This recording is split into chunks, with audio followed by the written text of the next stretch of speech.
Hello everyone, welcome to my channel और मैं हूं आपकी नीतू त्रिपाठी। तो नीतू त्रिपाठी ब्लॉग्स में आपका फिर से स्वागत है, अभिनंदन है। कैसे हो दोस्तों? आशा करती हूँ आप बहुत अच्छी तरीके से होगे, खुशहाल होगे, स्वस्थ होगे, मस्त होगे, व्यस्त होगे। तो फ्रेंड, हम भी व्यस्त होने जा रहे हैं। तो अभी मॉर्निंग में नाश्ता बना था पालक के पराठे।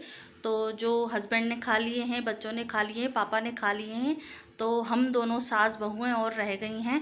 तो अभी बस मैं जा रही हूँ किचन में।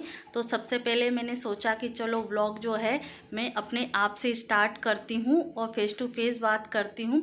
तो कभी कभी मौका मिलता है कि हाँ, फेस टू फेस बात कर लेते हैं, क्योंकि बच्चे भी घर में रहते हैं, चैं पें होती रहती है। पर वो तो जाहिर है, बच्चे हैं तो होगी ही। तो देखिए, फिर भी देखो कितना पंखा चालू है और फिर भी पसीना इतना आ रहा है। तो चलते हैं किचन की ओर और मैं अपने लिए और मम्मी के लिए बना ले रही हूँ नाश्ता।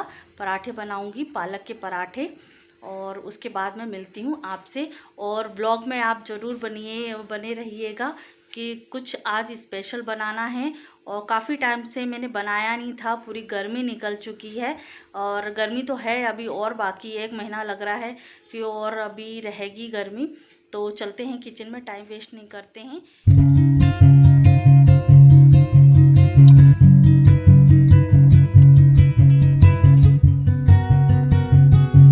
तो फ्रेंड्स, मैं किचन में आ चुकी हूँ। तो किचन की लाइट चालू करके और चिमनी भी चालू कर ली है। और चिमनी इसलिए लगाई है क्योंकि किचन में ज़्यादातर ऑयली खाना बनता है और नॉर्मल खाना भी बनता है, तो चिकनाहट ना हो पूरे किचन में, तो इसकी वजह से चिमनी लगाई गई है। थोड़ी सहायता भी मिल जाती है उस चीज़ के लिए कि चिपचिपापन नहीं होता है, तो साफ़ सफाई जो होती है वो हो जाती है। जो भी अपने वीकली मंथली जो क्लीनिंग होती है, उसके वजह से चिमनी से हमको थोड़ा सा बेनिफिट मिल जाता है। और बस यही है कि अभी मैं नाश्ता बना रही हूँ। तो आज ब्रेकफास्ट में बनाया है पालक के पराठे बनाए हैं, तो वही मैं अभी सेक रही हूँ। तो अकेले मम्मी और मैं बची हूँ, तो हम दोनों के लिए ही 3-3 पराठे और बना लेंगे और साथ में खा लेंगे। तो फ्रेंड्स, मम्मी का और हमारा नाश्ता हो जाएगा, क्योंकि 10 साढ़े 10 तो वैसे भी बच जाते हैं और खाने का भी टाइम वही हो जाता है। और अभी गर्मी का सीज़न चल रहा है, बरसात भी आने को है, पर अभी टाइम भी लगेगा। तो यहाँ हमने पराठे बना लिए हैं। तो खाना तो नहीं होगा क्योंकि साथ में चाय भी चढ़ा दी है, क्योंकि नाश्ते के साथ में चाय कंपलसरी हो जाती है हमारे यहाँ। कोई भी नॉर्मल नाश्ता हो या कोई पराठे हो या पूड़ी हो, तो साथ में चाय होना ज़रूरी होती है। और यहाँ मम्मी ने मॉर्निंग में ही मुनगा छील के रख दिए थे, क्योंकि आज लंच में बनेगा मुनगा। तो फ्रेंड्स, आप इस सब्ज़ी को क्या बोलते हैं और किस तरीके से बनाते हैं, तो मुझे भी शेयर कीजिएगा। तो मैं भी आपके टिप्स के अनुसार ये सब्ज़ी बनाऊंगी, और आप क्या कहते हैं तो मुझे कमेंट्स करके ज़रूर बताइएगा। मुनगा भी बोलते हैं और एक सुरजना की फली भी बोलते हैं, इसी नाम से मैं जानती हूँ। तो देखिए, हमारा और मेरा और मम्मी का भी नाश्ता हो चुका है। तो मैं थाली रखने के लिए यहाँ आई हूँ। और बस ये है कि साफ़ सुथरा तो मैं करके गई ही थी, पर जो तवा, जो एक्स्ट्रा जो सामान रखा था, वो वैसे की वैसे ही हो गया था। क्योंकि पराठे सेकने के बाद सोचा कि चलो अब नाश्ता कर लेते हैं, उसके बाद ही मैं समेटूंगी। तो यहाँ मम्मी प्रसाद रख के गई थी कि चाय बनेगी तो चाय में डाल देंगी। मिश्री थी, तो मिश्री कुछ चीज़ें, अब चाय तो बन चुकी थी और शक्कर भी मैं पहले डाल चुकी थी, क्योंकि मम्मी मंदिर से आई थी तो तब तक मेरी चाय बन चुकी थी, तो शक्कर भी डाल चुकी थी। तो शक्कर मिश्री लेके आई थी प्रसाद में। तो अब ये है कि मैं किस तरीके से यूज़ करूँ उसको। तो मैंने जो चाय वाला शक्कर वाला डब्बा है, जो रोज़ चाय बनती है, तो उसी डब्बे में मैंने उसमें डाल दिया है। तो फ्रेंड्स, घर में कभी प्रसाद आता है और बच्चे या हम नहीं खा पाते हैं, तो तो बस ये है कि इसे शक्कर के डब्बे में डाल देती हूँ, जिससे क्या जब भी कभी चाय बनती है या इलायची दाना कोई नहीं खाता है उस टाइम पे, तो मूंगफली वाले डब्बे में डाल देती हूँ। जैसे पोहा बना तो पोहा के टाइम पे वो मिल जाता है एक तरीके से, फिर सभी को प्रसाद मिल जाता है। और मिश्री के डब्बे में भी मैं ऐसे ही कर देती हूँ। और जब चिरौंजी या मिश्री का प्रसाद मिलता है तो जैसे कोई नहीं खाया है तो फिर मैं उसको उसी डब्बे में रख देती हूँ, तो जिससे क्या सबके मुंह में चला जाता है एक तरीके से। तो यहाँ मेरा जो किचन है वो पूरे तरीके से क्लीन हो चुका है। और मुझे अभी एक तरीके से इंडक्शन चालू करने में डर सा लग रहा है, क्योंकि 1-2 दिन पहले ही मुझे थोड़ा सा सर्किट लगा था इससे ही। तो पता नहीं किस तरीके से था कि हाथ गीले थे कि नीचे थोड़ा बहुत पानी गिरा हुआ था, तो उसी भय के कारण मैं मतलब अब इंडक्शन जलाती हूँ तो डायरेक्ट नहीं जलाती हूँ, पहले स्विच देखती हूँ कि चालू है कि नहीं, और हमने डायरेक्ट चालू कर दिया पता नहीं चलता। और मैंने एक लकड़ी का कुछ रखा हुआ है, तो मैं चालू करने के लिए मैं उसी को यूज़ करती हूँ। और कभी कभी चाकू में भी लोहा रहता है, तो उसके डर के मारे मैंने चाकू से भी नहीं किया, क्योंकि हत्ता तो है ही उसका लकड़ी का, पर फिर भी मैंने दूसरी लकड़ी से ही इंडक्शन चालू किया है। पर बोलते हैं ना कि एक बार जला हुआ भी फूंक फूंक के पीता है छाछ को भी, तो बस ये इसी की वजह से मैंने थोड़ा इंडक्शन को कम कर दिया है चलाना।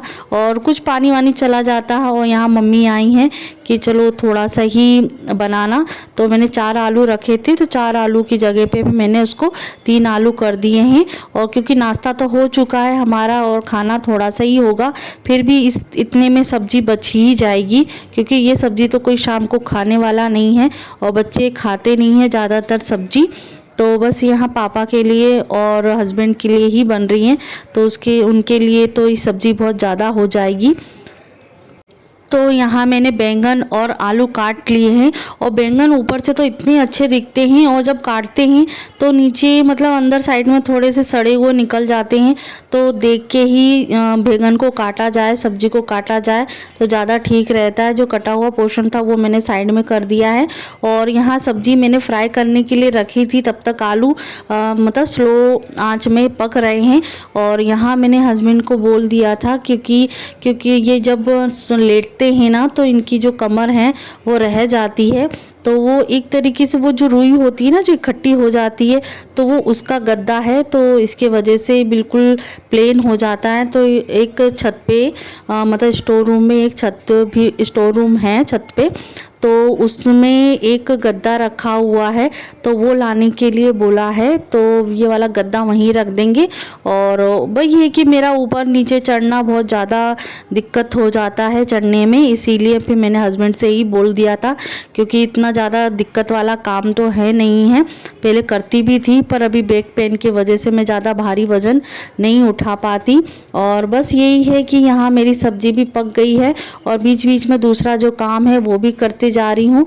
और यहाँ मैंने नमक डाल के मेरी जो सब्ज़ी है वो पूरी प्रॉपर बन चुकी है। तो यहाँ सब्जी पकने के बाद बनने के बाद मैं यहाँ कसूरी मेथी डाल दूँगी। और यहीं मैंने 2-3 दिन पहले ही ये पैकेट खोला है, क्योंकि उससे पहले मैंने एक पैकेट खोल के ही गई थी मायके, और जब मैं आई हूँ तो पूरा ख़राब हो चुका है, उसकी शक्ल ही चेंज हो गई है और स्मेल भी आने लग गई थी। और सोचा कि मैं अब हर सब्जी में ही जो ग्रेवी वाली सब्जी है उसमें मेथी डाल दूँगी, तो जिससे क्या जल्दी ख़त्म भी हो जाएगी और टेस्ट भी बहुत आता है। तो यहाँ देखिए हमारी जो दूसरी स्वीट डिश है वो अब बनने जा रही है। तो यहाँ इकट्ठा दूध ले लिया था, तो इसी चीज़ को मैं थोड़ा सा डिवाइड कर रही हूँ कि रात दिन के लिए दूध और चाय पीने के लिए अलग से दूध भी करना है, और अलग से जो भी है पकाने के लिए भी दूध को अलग करना है। तो यहाँ मैं 1.5 लीटर के करीब दूध अलग कढ़ाई में डाल दूँगी, और जो बचेगा दूध तो वो उसके लिए हो जाएगा बच्चों के लिए दूध पीने के लिए और चाय बनाने के लिए।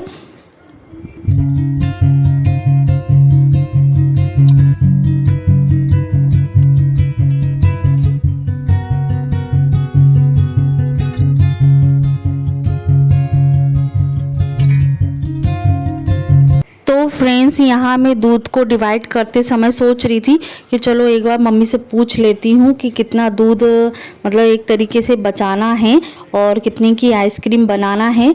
तो वही मैं पूछने के लिए चली गई थी कि एक बार ज़रूरी है पूछना कि कभी कभी रहता है ना कि दूध की ज़्यादा ज़रूरत पड़ती है, कहीं दही भी जमाना तो नहीं होगा। और जहाँ मैंने मम्मी को बोला कि मम्मी आइसक्रीम जमाने के लिए कितने दूध की मैं बना लूँ, तो यहाँ देवांश ने सुन लिया है। तो ऐसा दौड़ा दौड़ा किचन में आया है और बिल्कुल इतना लिपट गया है कि मम्मी आइसक्रीम बना रहे। इतना प्यार उमड़ रहा था मम्मी के ऊपर।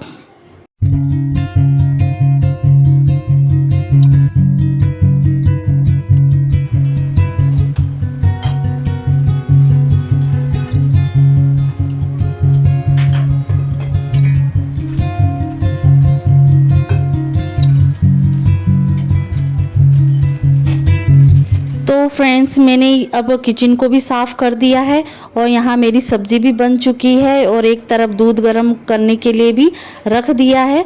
और यहाँ जो आइसक्रीम के लिए मैंने दूध गर्म किया है वो भी स्लो आंच पे मैंने रख दिया है, और जिससे क्या मैं दूसरा काम भी कर लूँगी।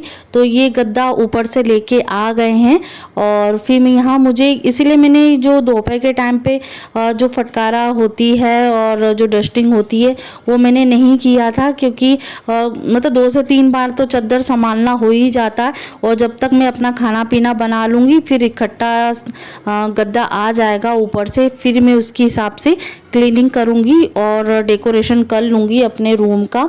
और यहाँ मैंने जो ग्राम सीट होती है तो दोनों ही बेड पे मैंने ग्राम सीट बिछा के रखते हैं, क्योंकि फिर भी अभी देवांश अभी कभी कभी गीला कर देता है, उसके लिए सेफ्टी के लिए यूज़ करना पड़ती है।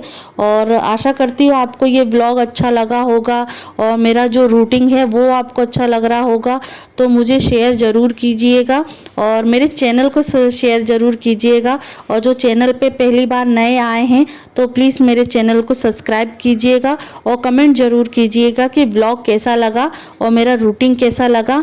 तो यहाँ मैंने जो बेडशीट है वो बिछा दी है और कुशन कवर से अपना जो बेड है वो कर दिया है डेकोरेट, और सिंपल तरीके से डेकोरेट है, ज़्यादा तामझाम नहीं है।